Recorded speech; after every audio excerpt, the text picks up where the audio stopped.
Okay, so we assessed alternative management strategies for addressing the rhino poaching problem in South Africa. At this point, I'd like to acknowledge my collaborators here, Sam Ferreira and Mike Knight from SANParks, and just explain that I am employed by the South African National Biodiversity Institute as the scientific coordinator for the Scientific Authority, and that is why I'm here today with a botanical background, in fact, getting involved in this very interesting debate. And just to explain why the Scientific Authority has become involved, I need to, for those of you who may not know what the Scientific Authority is, just explain to you, what it's all about. The Scientific Authority was established by the Minister of the Department of Environmental Affairs in terms of Section 60 of the Biodiversity Act. It is a committee of experts, and there is one member from each of the provincial conservation authorities that sit on this scientific expert committee. There's also representatives from DEA, SANBI, SANParks, the National Zoological Gardens, and the South African Museums. We have a mandate from the Biodiversity Act to advise the Minister on regulating and restricting the trade in specimens of listed, threatened, or protected species. We also have a CITES mandate, and we are required to assess whether the trade in CITES species will be detrimental to their survival, the non-detriment finding that Andy was referring to there. Okay, now in terms of the CITES mandate, the Department of Environmental Affairs requested that the Scientific Authority evaluate 3 proposals that they received in preparation for COP16 to open the international trade in rhino horn. So what we did is SANBI, as the administrator for the Scientific Authority, teamed up with SANParks to run an expert workshop.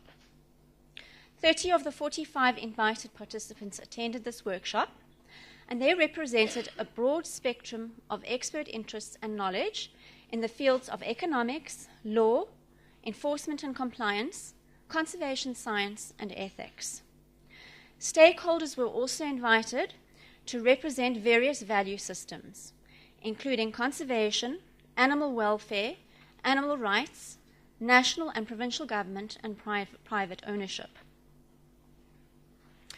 The purpose of the workshop was firstly to achieve a consensus understanding of the drivers of rhino poaching, then to identify a suite of alternative management strategies to address rhino poaching, then to evaluate the risks and benefits of each management strategy, and finally to recommend a consensus best practice management strategies to the department for taking forward to CITES parties.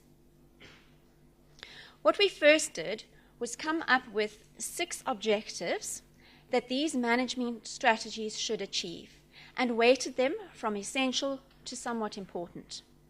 So these objectives include, most importantly, the conservation of black and white rhino in South Africa, then also elsewhere in Africa, and in Asia.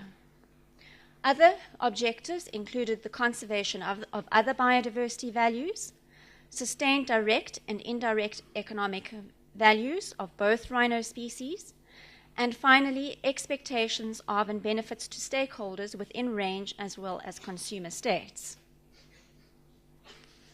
The participants made use of an integrated framework that has a central premise that the relationship between demand and supply drives rhino poaching, drives the price of rhino horn, which provides incentives for rhino poaching.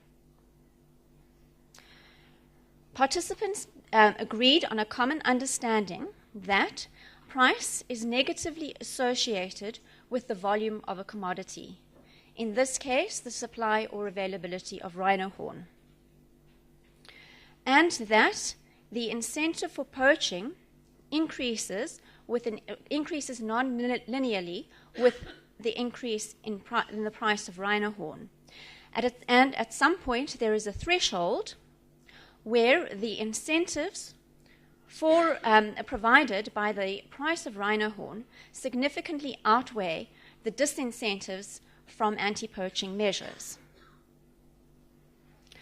So then what we did was we identified a whole range of possible management strategies to address this problem and grouped them into management strategies that would result in a reduction in the demand, a reduction in the supply, as well as in an enhancement of supply.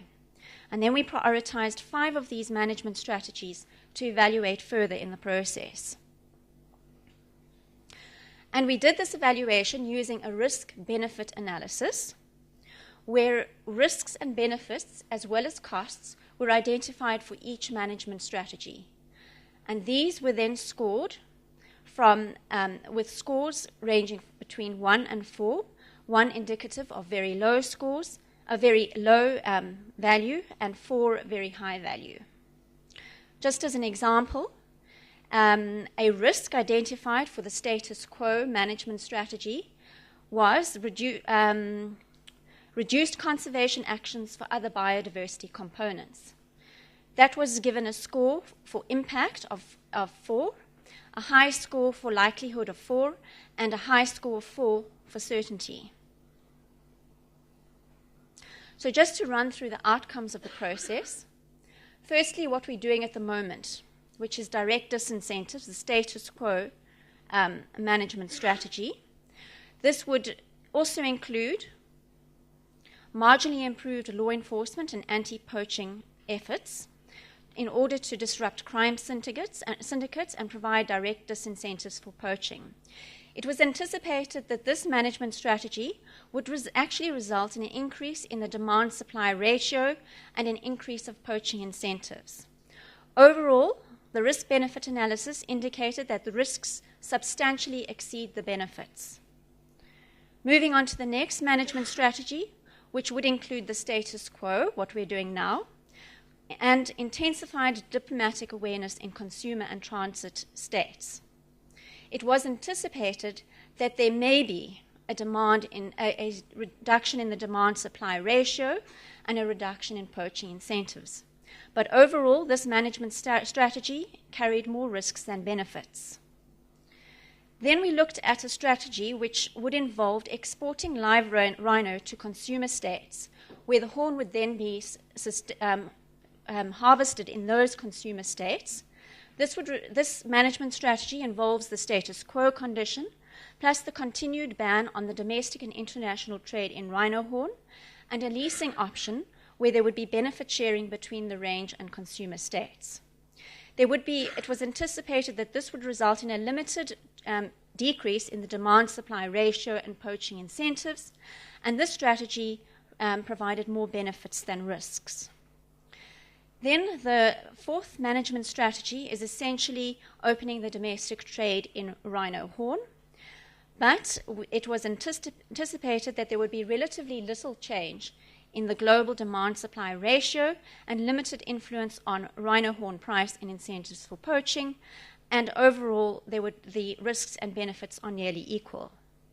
Then finally, the unrestricted trade in rhino horn, which would involve the status quo condition, including well-regulated domestic trade with law enforcement and international trade of harvested horn from dehorned rhino, as well as from stockpiled horn from natural deaths. The management strategy would require a legitimate trading partner, compliance with CITES, and national systems for tracking and monitoring. It was anticipated that this strategy would result in a reduction in the demand-supply ratio and a reduction in poaching incentives, and overall, the risk analysis indicated that the benefits are substantially higher than the risks. So putting this all together, mapping this onto a graph, based on the risk-benefit score, we can see that the international trade in rhino horn provided the best outcomes. And what we're doing at the moment, the status quo, the risks associated with status quo substantially exceed the benefits. So the recommendations provided to the department from the scientific authority included, firstly, that the department should consider the 3 stakeholder proposals for an international trade in rhino horn received in preparation for COP16. Decisive action is required since a negative population growth is anticipated within the next 5 years should the recent poaching trends continue. We need to repeat this exercise with other range states and consumer states as part of the consultation with other parties. Additional measures to enhance the status quo that is focused on reducing the availability of rhino horn should be approached with extreme caution. And finally, primary gaps in information should be addressed, including we need to understand the Asian markets for rhino horn and local drivers of demand in consumer states. Thanks.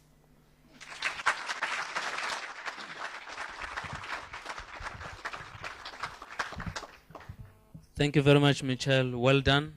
Before I take 2 questions, there is a white Nissan hard body. Lights are on. NP68504. NP6504. The lights are on. I'm sure you'll not enjoy the experience afterwards. I'll be taking 2 questions. The first one here, and then the second one over there. Michele, given my criticism of the Minister's announcement, can you inform us why the recommendations of SANBI, when they were so clearly and thought out and worked out, were totally and utterly ignored? So just to correct, they're not the recommendations of SANBI, but the scientific authority, which was SANBI and SANParks all involved. I don't know what happens after we provide our report to the department. I don't know if Teresa France can maybe give any more clarity. We just provided the report to the department, and we don't know what happens after that. Yeah.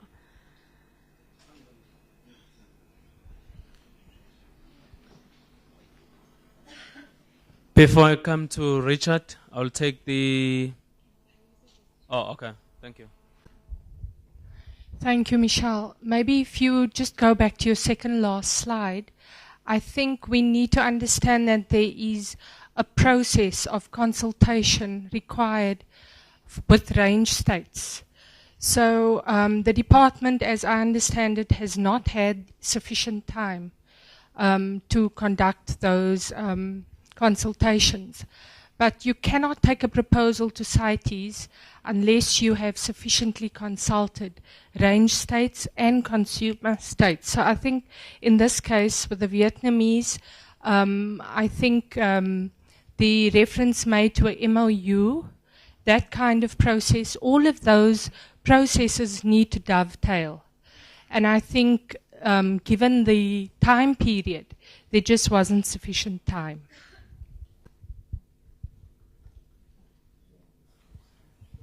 Sure. Okay. I'll take the next one. Ma'am, if you can ask the question, if you can help ma'am next to the... Thank you.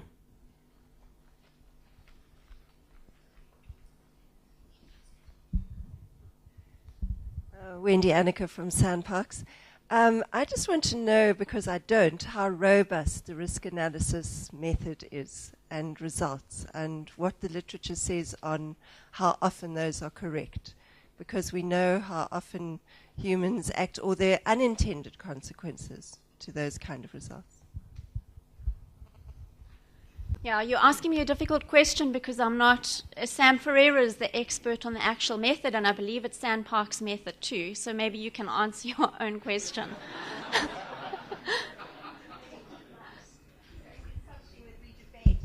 Okay. It's something that we debate quite a lot, so I would have quite just liked to hear what everybody else thinks. Thank you. Okay. Richard, do you want to say something quickly?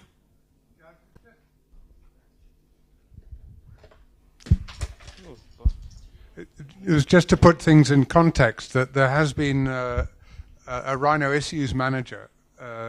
Mvuza Msamang was appointed by the government, and then there was a process by which there were 7 public meetings plus consultation and as part of that process, they are working to produce reports and recommendations to the minister. So I think it would be interesting to see, what recommendations will come out of that process. And just to add that he does have our report, and he is considering it and including in his overall report.